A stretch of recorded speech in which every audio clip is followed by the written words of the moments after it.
नमस्कार प्यारे मित्रों, हम देख रहे हैं रीट 2024-25 लेवल 1 वालों के लिए जो भी प्रीवियस ईयर क्वेश्चन पेपर है सॉल्व कर रहे हैं। सॉल्व पेपर देख रहे हैं, इसके साथ हम बाद में देखेंगे प्रैक्टिस बुक, व्याख्या सहित हम हल प्रश्न पत्र देख रहे हैं। 2022 का प्रश्न पत्र चल रहा है अपना, 2 पार्ट अपलोड हो चुके हैं, 2 क्लास हैं, आज तीसरी क्लास होगी जो आपकी लैंग्वेज सेकंड है। साइकोलॉजी और हिंदी के क्वेश्चन हम देख चुके हैं, 60 क्वेश्चन डिस्कस कर चुके हैं एक्सप्लेन सहित। ये पेपर हम देख चुके हैं 2022 वाला। आज अपने लैंग्वेज सेकंड है, मैं इंग्लिश को स्किप कर रहा हूँ, लैंग्वेज सेकंड संस्कृत देखेंगे। बेहतरीन ये सॉल्व क्वेश्चन पेपर है, तो इस क्लास को आपको ज़रूर एंड तक देखना है।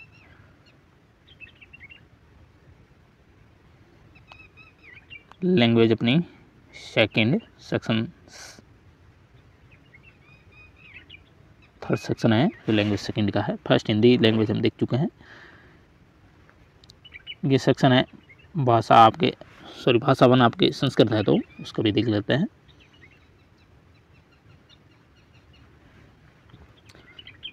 लैंग्वेज सेकंड ही देखता हूँ मैं, बेहतरीन है।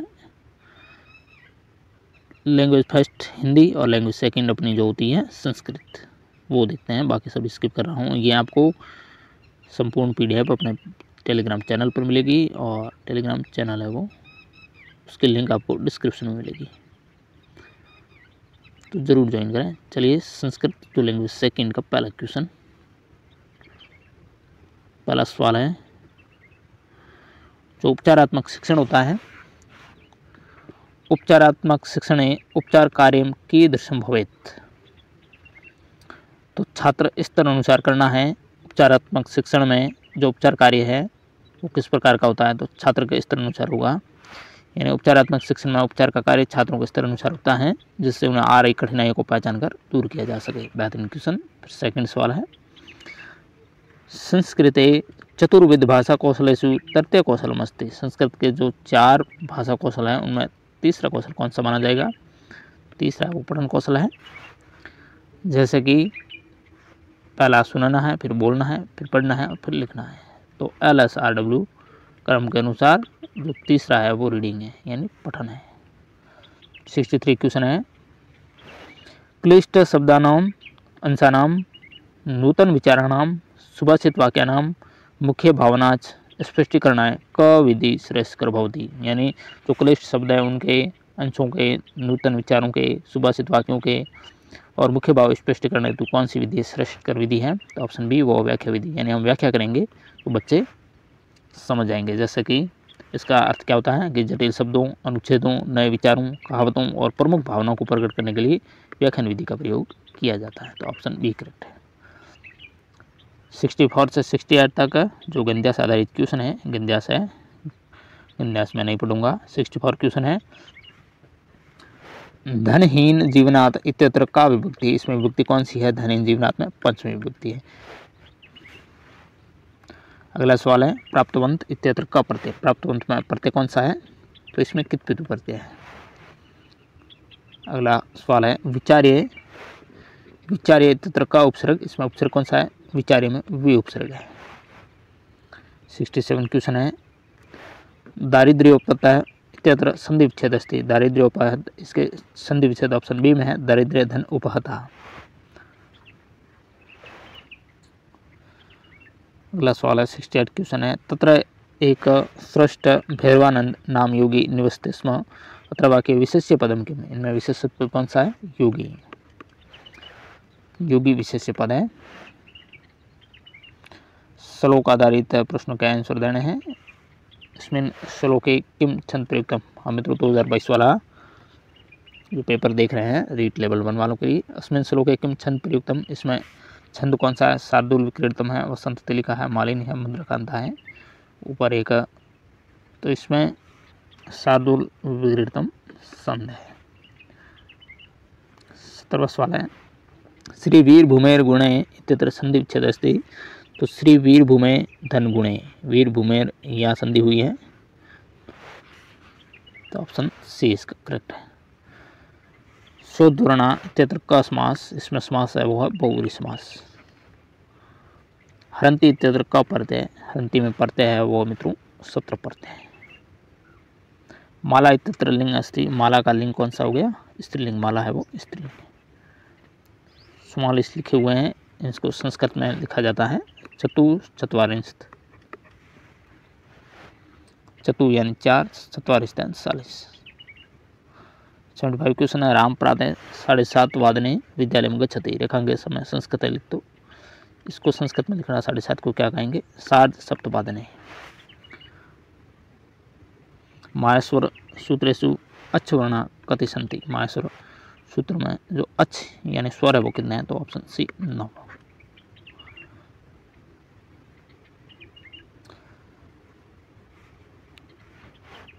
अच्छ प्रत्याहार में कुल 4 सूत्र है, अयुण, ऋलक एवं एवच।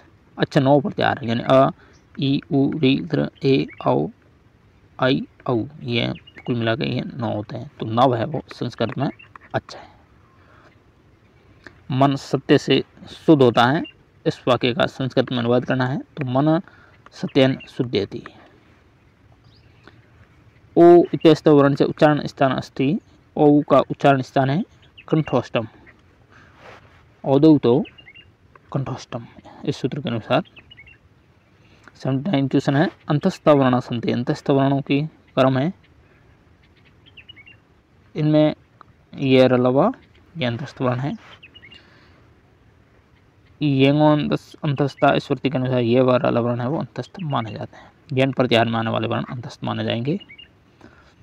उसी बाद क्वेश्चन है, अहम त्वाम पश्यामि, जैसे वाक्य से वाच्य परिवर्तन करना इसका, तो त्वम मया दर्शिष्ये, अहम त्वाम पश्यामि इस वाक्य वाच्य परिवर्तन त्वम मया दर्शिते, यानी ऑप्शन सी होगा। स गुरुवे प्रणमति वाक्य संशोधित, स गुरुम प्रणमति आएगा। कर्तुरूप शिवतम कर्म, इस सूत्र के अनुसार कर्ता से अधिक जिस पदार्थ को चाहता है वह कर्म होता है, तो कर्म में द्वितीय विभक्ति होनी चाहिए, तो यहाँ से गुरुम प्रणमति शुद्ध वाक्य ना कि गुरु आएगा। 82 क्वेश्चन, अहम है चित्रपटम दर्श्यामी वाक्य संशोधित, तो ऑप्शन डी अहम है चित्रपटम अपश्यम आएगा ना कि दर्शन, यानी ये अशुद्ध वाक्य है क्योंकि है का अर्थ होता है बीता हुआ काल, तो इस अर्थ में क्रिया भी भूतकाल की होगी, यहाँ क्रियापद अशुद्ध है जो भविष्य काल में दिया हुआ है, इसलिए शुद्ध वाक्य होगा। मैंने कल चित्रपट फिल्म है वो देखी थी, अहम है चित्रपटम अपश्यम।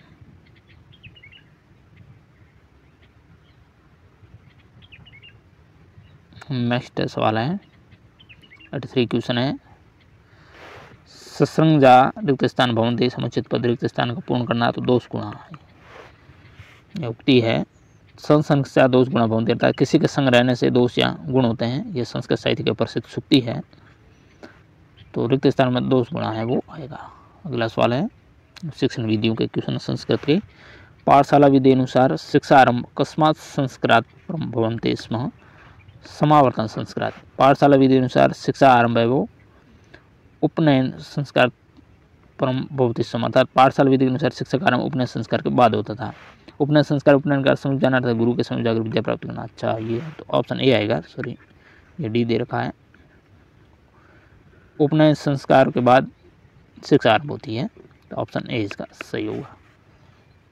85 क्वेश्चन है, संस्कृत भाषा शिक्षण से भंडारकर विधि का दूसरा नाम क्या है, तो व्याकरण अनुवाद विधि भी उसको कहा जाता है।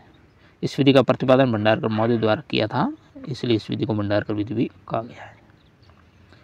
अगला सवाल है, यावत् छात्रेषु सक्रिय रुचि न भविष्यति तावत् शिक्षक से सर्वोत्तम कार्य पूर्ण न भविष्यति, the principles of teaching method इत्यस्मिन् पुस्तके केन लिखितम्, पिंचट मोदी की ये पुस्तक है। एक शिक्षक का सर्वोत्तम कार्य तब तक पूरा नहीं हो सकता जब तक कि विद्यार्थी में उसमें सक्रिय रुचि न हो, इस शिक्षण पद्धति का सिद्धांत श्री पिंचट महोदय ने दिया है और उनकी पुस्तक है the principle of teaching method, तो ऑप्शन ए इसका करेक्ट। बेहतरीन क्वेश्चन। नेक्स्ट सवाल है, संस्कृत शिक्षण प्रति छात्रेषु रुचि उत्पादनार्थ शिक्षकेन करणीय, यानी संस्कृत शिक्षण में छात्र की रुचि उत्पादन करनी तो शिक्षक को क्या करना चाहिए, विविध साहित्यिक गतिविधियों का आयोजन करना चाहिए। संस्कृत शिक्षण के प्रति छात्रों में रुचि उत्पादन करने के लिए शिक्षक द्वारा विविध साहित्यिक गतिविधियों का आयोजन किया जाना चाहिए।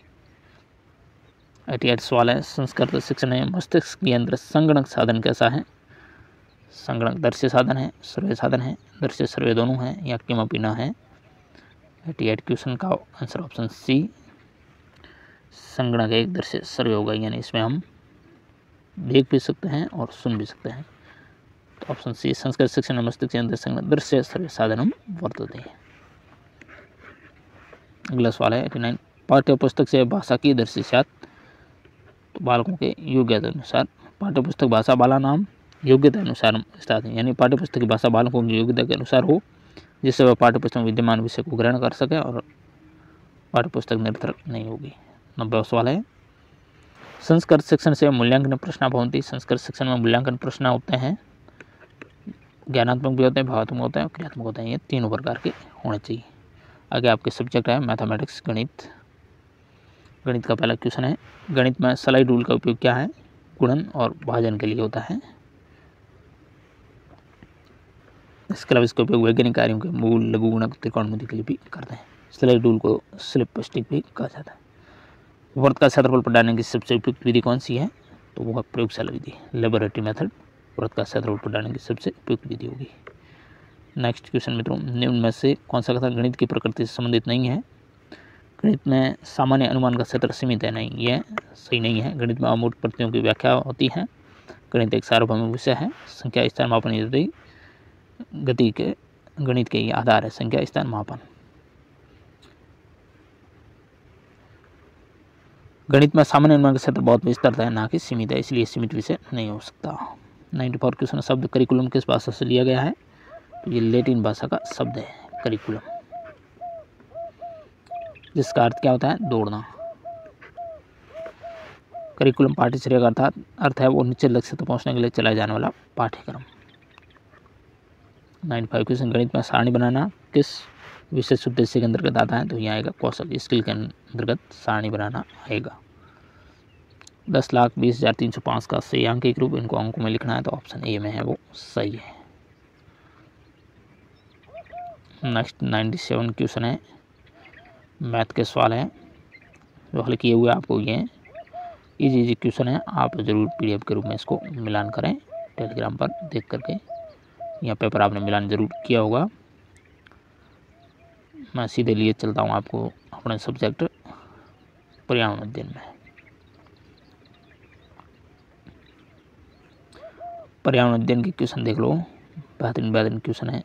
देखो एक सवाल आया शिक्षा शास्त्र का, संगीत मानव के अवचेतन मन का अंक गणित की संख्याओं से संबंधित एक आधुनिक गुप्त व्यायाम है। यह कथन गणित के किस मूल्य से संबंधित है? ये कलात्मक मूल्य से संबंधित होगा।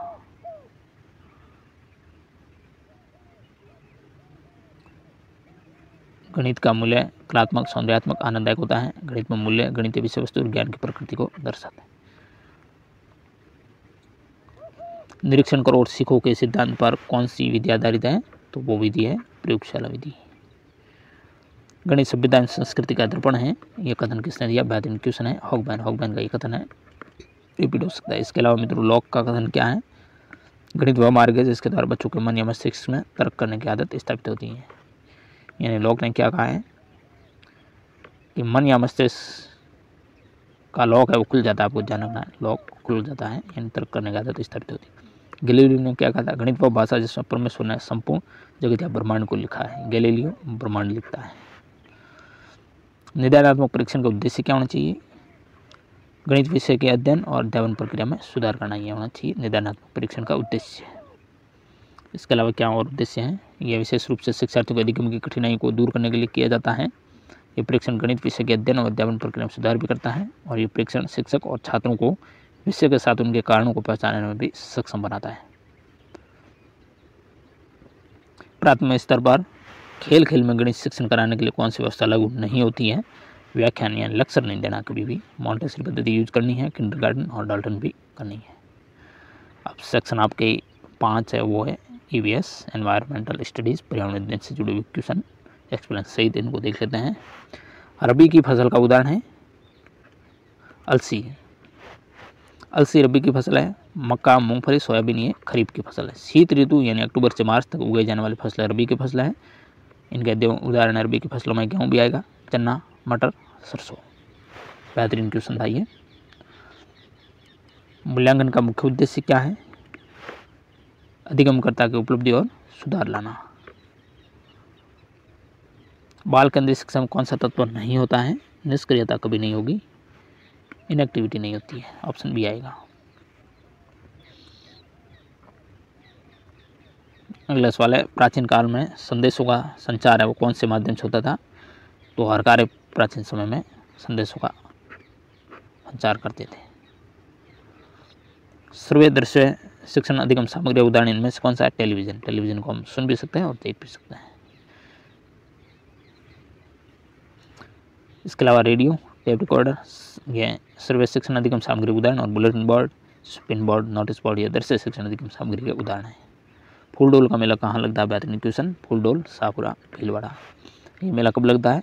चैत्र माह में आयोजित होता है और इसकी शुरुआत 1820 में शाहपुरा में शुरू हुई थी, जो आज भी जारी है।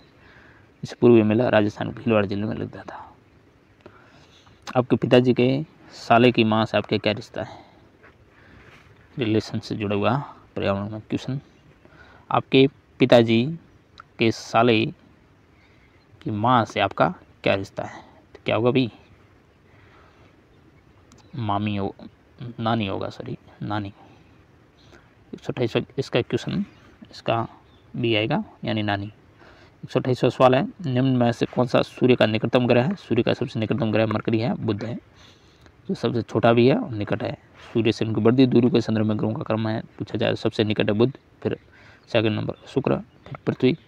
पृथ्वी का कौन सा स्थान है? ये ध्यान रखना, तीसरा स्थान है। फिर मंगल है, बृहस्पति है, शनि है, यूरेनस, नेपच्यून। नेपच्यून सबसे दूर स्थित ग्रह है, बृहस्पति सबसे बड़ा ग्रह है। पृथ्वी का क्रम के हिसाब से सूर्य से दूरी के हिसाब से तीसरा स्थान है। नीचे दिया गया यातायात संकेत है वो क्या इंगित करता है? तो ये मित्रों स्टार दिया हुआ क्वेश्चन है। पैदल 4 पथ ऐसा होगा, रेलवे फाटक इस प्रकार का होगा, संकरा पुल है और ये चौराया है। इस प्रश्न में त्रुटि है, बोर्ड ने इस प्रश्न के लिए बोनस अंक प्रदान किया था, आपको ध्यान रखना। 130वां क्वेश्चन है, हमारा राष्ट्रीय पंचांग, ये सवाल पूछा गया। हमारा राष्ट्रीय पंचांग है वो राष्ट्रीय शक संवत है, बेहतरीन क्वेश्चन। हमारा राष्ट्रीय पंचांग राष्ट्रीय शक संवत पर आधारित है। शक युग की स्थापना है वो सातवाहन राजवंश के राजा शालिवाहन ने की थी, और शक पंचांग में 365 दिन होते हैं, 12 महीने होते हैं, जो ग्रेगोरियन पंचांग की संरचना के समान, 365 दिन और 12 महीने। नेक्स्ट क्वेश्चन पूछा था, राजस्थान में कौन से लोक देवता का संबंध लाछा गुजरी की प्रार्थना से? लाछा गुजरी तेजाजी।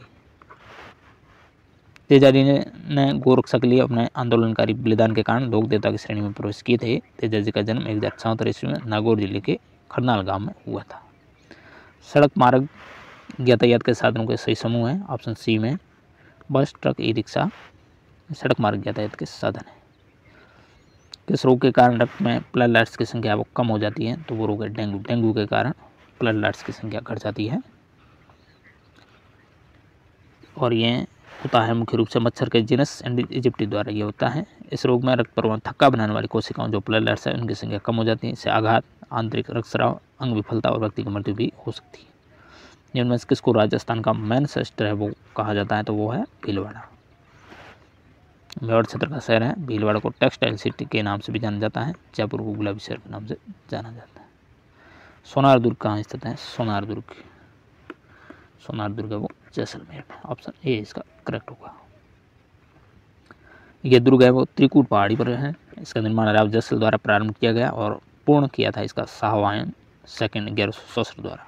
इस दुर्ग का अन्य नाम सोनारगढ़ भी है, स्वर्णगिरी है, कमरकोट है और गलियों का दुर्ग भी इसको कहा जाता है। राजस्थान के कौन से समुदाय के लिए वन और वन्य प्राणी संरक्षण उनके धार्मिक अनुष्ठान का भाग बन गया है? तो वो है विष्णु। अमरता देवी का संबंध था वो विष्णु समाज से था, और पर्यावरण मंत्रालय द्वारा वर्ष 2013 में अमरता देवी विष्णु पुरस्कार की शुरुआत की गई थी। ये बेहतरीन क्वेश्चन बन सकता है। निम्न में से वह जयंती चुनिए जो कि चैत्र मास के शुक्ल पक्ष की 13 के दिन मनाई जाती है। तो वो है महावीर जयंती। महावीर जयंती कब मनाई जाती है? चैत्र मास के शुक्ल पक्ष की 13 के दिन। ये जैन धर्म का अंतिम और 24वें तीर्थंकर जो महावीर स्वामी है उनकी याद में मनाई जाती है।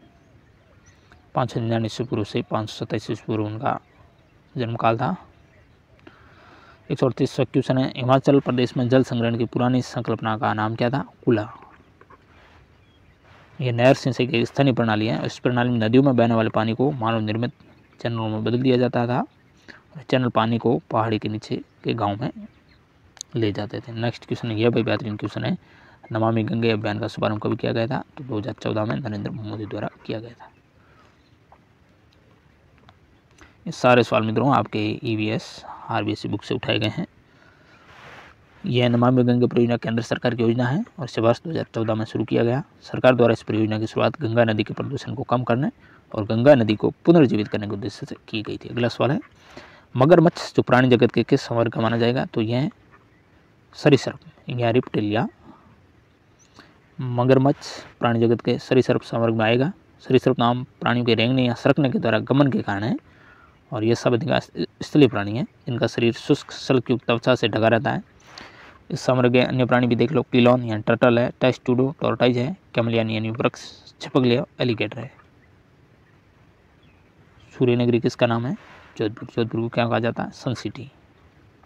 राजस्थान का दूसरा सबसे बड़ा शहर है क्षेत्रफल की दृष्टि से। इस शहर की स्थापना 1459 में राव जोधा ने की थी। यह शहर राज्य की राजधानी जयपुर के पश्चिम में पड़ता है और रेगिस्तानी मिट्टी के लिए जाना जाता है।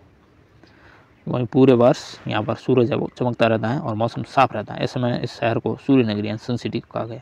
इस शहर को ब्लू सिटी के नाम से भी जाना जाता है। ये आपको ध्यान रखना है। निम्न को सम्मिलित करना है। बेहतरीन क्वेश्चन है। वृद्धि हार्मोन।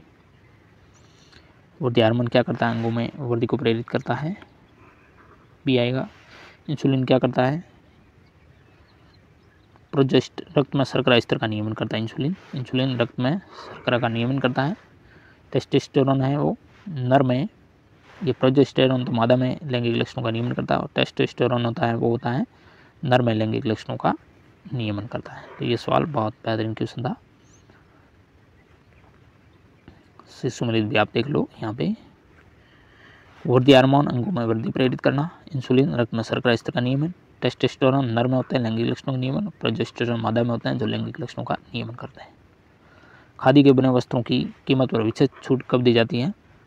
2 अक्टूबर को, महात्मा गांधी की जन्म जयंती है। पर्वतारोहण के दौरान सांस लेने में कठिनाई का मुख्य कारण क्या माना जाता है? कम वायु दबाव हो जाता है, लो एयर प्रेशर हो जाता है। क्योंकि ऊंचाई बढ़ने के साथ साथ क्या हो जाता है? हवा का दबाव कम होता जाता है, जिससे ऑक्सीजन के अणु एक दूसरे से दूर चले जाते हैं। ऐसे में ऑक्सीजन की मात्रा कम हो जाती है और सांस लेने में दिक्कत होती है। ये जिससे पर्यावरण की क्वेश्चन है। निम्न में से कौन पर्यावरण के अजैविक घटक के अंतर्गत आते हैं? तो वायु में कोई जीवन नहीं होता है, पादप जंतु जीवाणु ये जैविक घटक है। नेक्स्ट सवाल है, रेशम कीट का भोजन कौन सा है? रेशम कीट मलबेरी लीव्स यानी शहतूत के पत्तियां, जामुन की पत्तियां, नीम की पत्तियां, आम की पत्तियां। रेशम कीटों का मुख्य भोजन है वो शहतूत के पत्ते माना जाते हैं। ऑप्शन ए उसका करेक्ट है। रेशम कीट शहतूत के पत्तों पर जीवित रह सकते हैं। इन कीटों का पालन है वो सेरिकल्चर कहलाता है। वेरी इंपॉर्टेंट, ये आपको ध्यान रखना है। अगला सवाल है, तंबाकू में कौन सा एल्कोलाइड पाया जाता है? बेहतरीन क्वेश्चन, निकोटिन तंबाकू में पाया जाता है। यह एक उत्तेजक और चिंता निवारक के रूप में इस्तेमाल होता है। तंबाकू निकोटिन बीड़ी, सिगरेट और गुटखा के जरिए खून में पहुंचकर फेफड़ों तक पहुंचता है और इन पदार्थों से फेफड़ों की कोशिकाओं में ऑक्सीजन ग्रहण करने और कार्बन डाइऑक्साइड छोड़ने की क्षमता है वो कम हो जाती है, इसलिए नुकसानदायक है।